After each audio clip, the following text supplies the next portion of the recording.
บทเรียนจากการขาดทุนครั้งใหญ่สุกเสอมาโดยตลอดแหละว่าแต่ละคนที่เข้ามาเทรดนี้ยอมมีมือที่ว่าขาดทุนหลายหรือว่าเก็บเกี่ยวมารู้สึกว่าขาดทุนหลายมีแน่นอน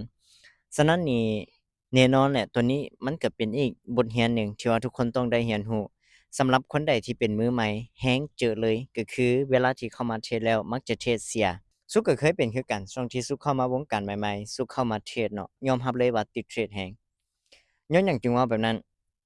คือซุกเติมเข้าไปเทรดจนว่าเงินในบัญชีเด้งขึ้นมาว่าบ่เพียงพอซุกจึงสามารถพักได้ทุกคนเชื่อบ่ว่าคันว่าซุกเอางบมา20-30เหรียญเวลาซุกเทรดเสียในช่วงมือใหม่นั้นยิ่งเทรดเสียส่ำใดซุกแฮ่งยิ่งอยากเติมฮอดเข้ามาเติมฮอดเข้ามาเติมฮอดเข้ามาจนในที่สุดเงินในบัญชีเด้งมาว่าเงินในบ่เพียงพอซุกจึงสามารถเซาได้ฉะนั้นนี่ในเมื่อเราเคยผิดพลาดแล้วก็เราเคยติดลบแบบนั้นแล้วเราจะมีจุดแก้ไขแนวใด แน่นอนเราก็ต้องได้ปรับเปลี่ยนตัวเองเลยว่าสาเหตุนั้นมาจากหยังปัญหานั้นมาจากหยังและเราจึงมาแก้ไขสุกเสือเลยถ้าหากว่ามื้อนี้ทุกคนรู้ปัญหานั้นแล้วรู้สาเหตุนั้นแล้วว่ามันเป็นย้อนหยังกันแท้มันจึงเป็นบทเรียนราคาแพงให้ทุกคนมันเป็นย้อนหยังกันแท้ทุกคนจึงเข้ามาแล้วเทรดเสียหลาย มื้อนี้ถ้าว่าทุกคนบ่เอามันมาพัฒนาแก้ไขจั่งใดทุกคนก็อยู่จุดเดิมหรือว่ามันอาจจะบ่เป็นบทเรียนให้ทุกคนก็ได้ฉะนั้นสำหรับคนใดที่ขาดทุนเนาะสุกบอกเลยว่ามันบ่แม่นเพียงครั้งทำอิฐถ้าว่าเจ้าเฮ็ดแบบเก่าซ้ำแล้วซ้ำเล่าครั้งที่2ครั้งที่3และครั้งต่อๆไปมันจะตามมาฉะนั้นเจ้าควรหยุดตั้งแต่มื้อนี้เป็นต้นไปและกลับมาคิดทบทวนว่าย้อนสาเหตุหยังกันแท้จึงเฮ็ดให้ข้อยนี่น่ะติดลบครั้งใหญ่ แล้วมันสอนบทเรียนให้เราหยังแดอ่า1มาเงินเราหมดไปโดยบ่รู้ตัว2มาเฮ็ดให้เรา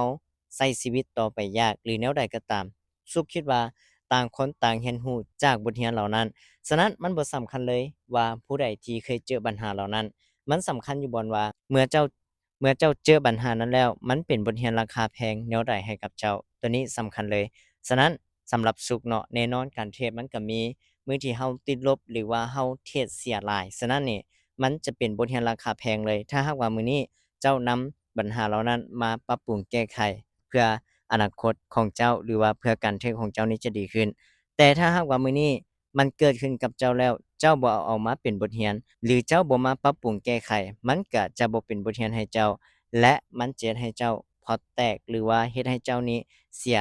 หรือว่าเฮ็ดให้เจ้านี่ขาดทุนครั้งใหญ่ซ้ำแล้วซ้ำอีกจนบ่มีวันสิ้นสุดฉะนั้นมันฮอดเวลาแล้วที่เจ้าจะกลับมาปรับปรุงแก้ไขเพื่อให้บทเรียนเหล่านั้นเป็นบทเรียนราคาแพงของเจ้าและให้การเทรดของเจ้านั้นมีการพัฒนาขึ้นและสามารถสร้างกำไรจากตลาดนี้อย่างจริงจัง